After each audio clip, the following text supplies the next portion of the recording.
What up? It is the one and only Rainbow Rockstar Kidarah here, and today we are going to be talking about how to use Pro Tools. This is the industry standard DAW, and we are going to be learning today how I set up my recording template. So this is going to be a pretty basic beginner's tutorial. I'm not going to go into plugins too much. I'm not going to go into key commands. I'm going to assume you know how to do that. Just for basic recording, I'm going to kind of show you guys how to record over a beat. I'm not going to go crazy today, just some basic, like maybe you're just getting started with music, you want to record on the industry standard DAW, you have access to Pro Tools, but you're not sure where to start. So I'm going to show you where to start. It's pretty simple how to do this, but I know that Pro Tools can be a little bit fleeting and nerve-wracking when you first open it. I'm here to clear up any confusion about it. It's pretty easy to get recording in Pro Tools, so this is how you're gonna do that. Make sure you hit that subscribe button, like, comment, follow me on Instagram. I will provide all the links below. So without further ado, let's go ahead and get started on this tutorial.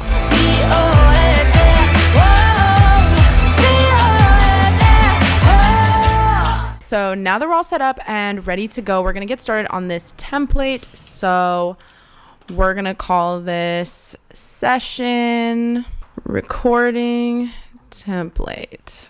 Perfect. We'll call it 1 in case we ever do any more. So the first thing you're going to want to do is check your settings. I always go with wave file type 24-bit 44.1. IO settings are last used. So then you're going to want to choose interleaved and you choose the location, put it in my G drive, music, and then put it in the Pro Tools folder. Ta-da! You're going to click create. You're going to let that thing load up. I don't know why it always opens like this. It's super annoying. So I have dark mode on Pro Tools, which I like a lot. So as you can see, we've got just the basic Pro Tools. We have no tracks. We don't even have a click track. We don't even have a master fader. We don't have anything right now. So how do we get those things? Okay. I know I said I wasn't going to do key commands, but quick key command for how to get a new track. You're going to press Shift Command N, and that's going to pull up your new track vibe situation tab. Okay. When you're recording a vocal and a beat, you're going to need a stereo audio track for the beat. You're going to need a recording track. That's 1. You're going to need a place to put those recordings. That's the Kidarah track or hook or verse. That's 2.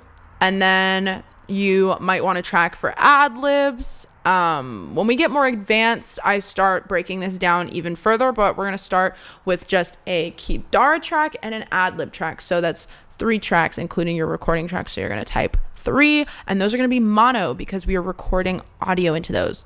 So then next, we are going to need some auxiliary tracks. So we're going to need an input track to route the recording. And we're also going to need a vocal bus track. And then we're also going to need some reverb and delay. So that's going to be 4 auxiliary tracks, except that I'm tripping because we also need a mix bus track. So that's 5. One of those is actually going to be mono. So I'm going to choose for this to be 4, make that an aux, and then I have 1 that's a mono aux track.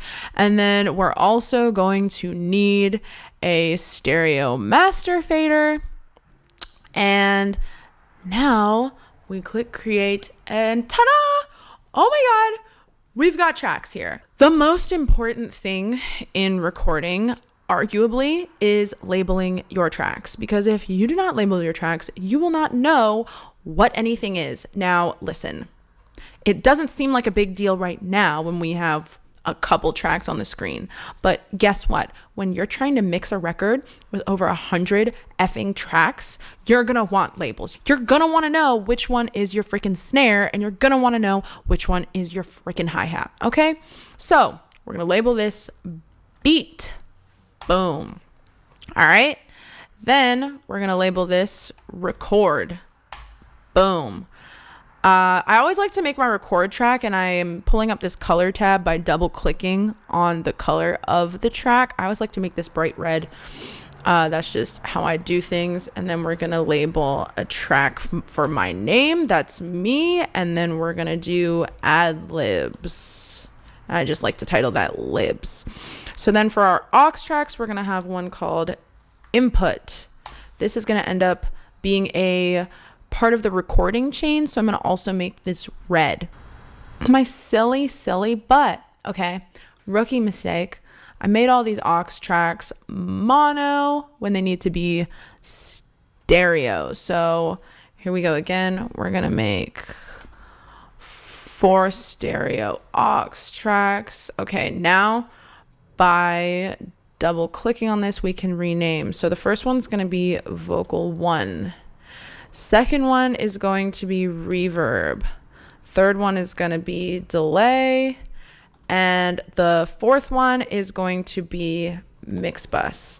Now, you don't need the mix bus to record, but when we start doing some more advanced stuff on the channel, which I will start getting into in some of my future videos, you're gonna want to have a mix bus so that you can do a rough mix, get a nice loud mix, get something really going that sounds good that you can listen to and jam in the car up until you actually are able to have a mixer mix the record. So there's one thing that we're missing, and it's a very important thing, and that thing is the click track. And for some reason, there's no key command to make a click track, which you would think. Anyway, create click track. We go to the file bar on top and click track, and then at the bottom of this drop down, create click track. Boom. Now we've got click, baby. Command =, is going to take you to this page right here. And now we can start really seeing and dissecting all of our inputs, where everything's going. So first of all, I like to assign my auxiliary tracks and figure out where they are going. So for the input of the vocal 1, now I already have this labeled, but you can click any numbers you want as long as they're stereo. And then you choose, I should have a vocal 1 right here, stereo, boom. And then my output is gonna go to, I have bus here, and then I've got my mix bus 1. So that's gonna line up with the mix bus here, and you're gonna make the input your mix bus. So for those of you who aren't getting this, I'm going to show you like how to do this from scratch. So here's my reverb. I already have a reverb track made, but this is very easy. So this says reverb 1 here, but if I go above, I can click bus 11 and 12. That means it's unused right now. So this is going to be very, very simple. I click bus 11 to 12. What I can do here now is I can rename this, and I can make it and call it reverb, right? I'm not going to do that right now because I already have one that says reverb, but this is how you make your bus channel a name, so that way you can keep track. Remember, naming everything, so crucial. I cannot stress how important it is to name your tracks and your buses and all of that. Now, same thing with the delay. We are going to make the input my delay 1 track. Okay. So this is just kind of me setting up like basics. Obviously, when you get to recording, you're going to want to add your favorite reverb here on an insert. I can go here, figure out what reverb I want. I love the ROM reverb. It is so amazing. You're going to take that mix button, put it all the way up to 100, and you're going to want your pre-delay. For generally, like for pop music, you want like 12 to 13 milliseconds on your pre-delay. And this is just the basic setting. I always take it, I cut a little bit of the low end off, and I cut a little bit of the high end off. And that's pretty much my basic reverb. And then from here, we will choose whatever delay we want to use. I love the replica delay, and personally I like to go for the ping pong like that, and I don't think I want dotted. I just want it to be straight right now.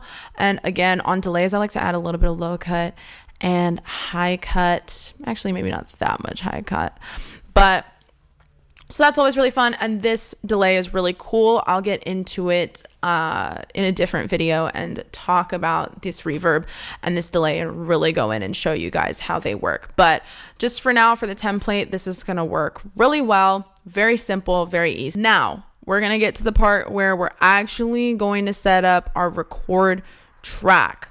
So this is very, very simple stuff. On the record track, we're going to set our output to vocal 1.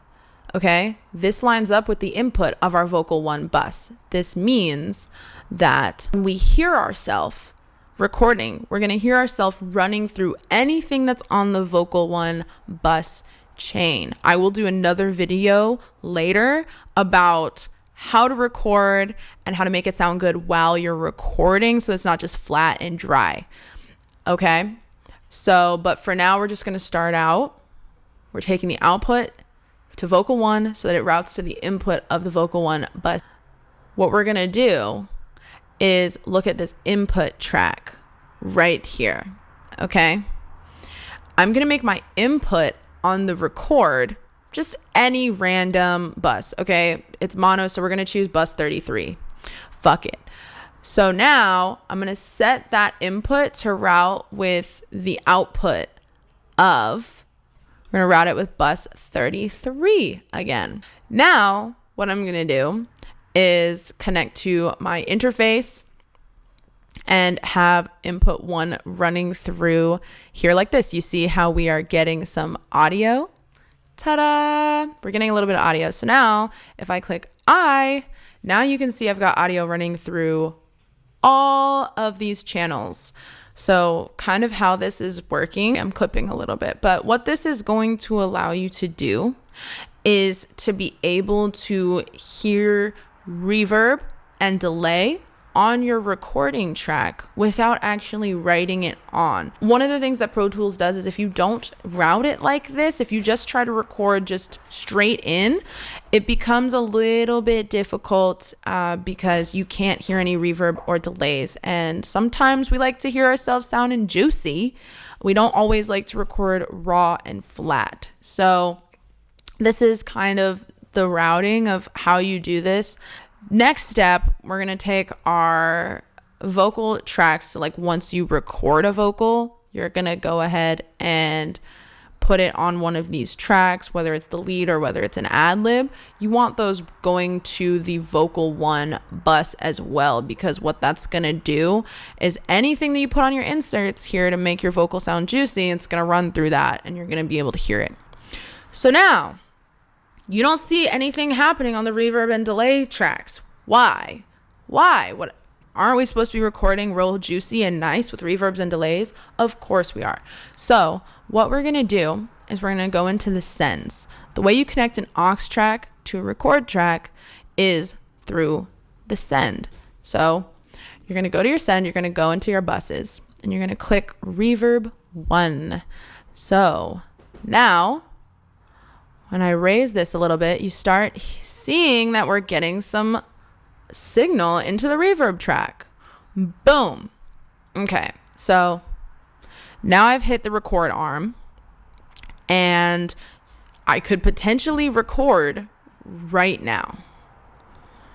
Ready? You want to check it out? Hey, I'm recording right now. Ta-da, ta-da, ta-da, la, la, la, la, la, la, la, la, la, la. And that's pretty much how you do that. Jasper, get off.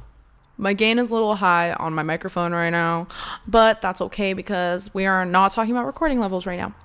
And remember, this is the same thing with delays. I can go to my bus, I can click my delay 1. This is why we label things, by the way, because if it just said bus 15, 16, that would be hella confusing after a while, right? We just wanted to say delay 1. We want to know which one is which.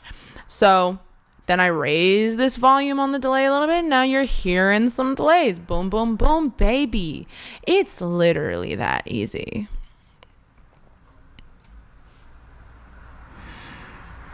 So if I want to record, all I have to do is this. Press 3 on the numeric keypad. Okay, so there are two things I forgot to mention. You guys are gonna need to, sorry about the audio being bad, I didn't feel like reconnecting everything. Anyway, you need to hit solo safe on your aux track so that way when you solo the beat or your vocal, you actually are able to hear it. You can do that by clicking command and then hitting that little S solo button. You also have to remember to send your beat to the mix bus too, which for some reason I forgot to do.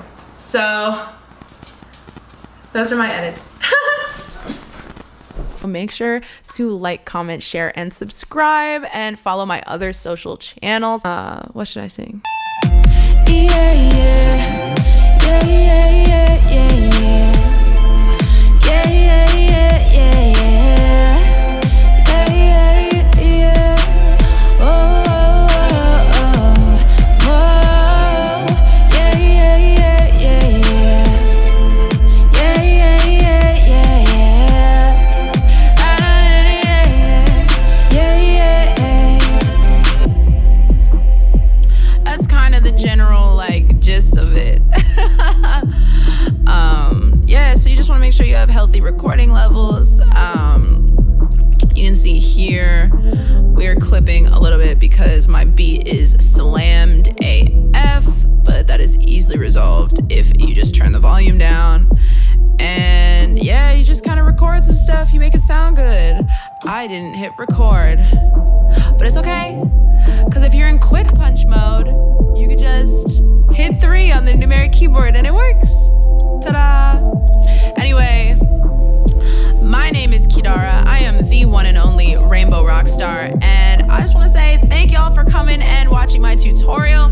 I hope that this helped you and that you are able to rock out and make your creative dreams come true in Pro Tools. See you later.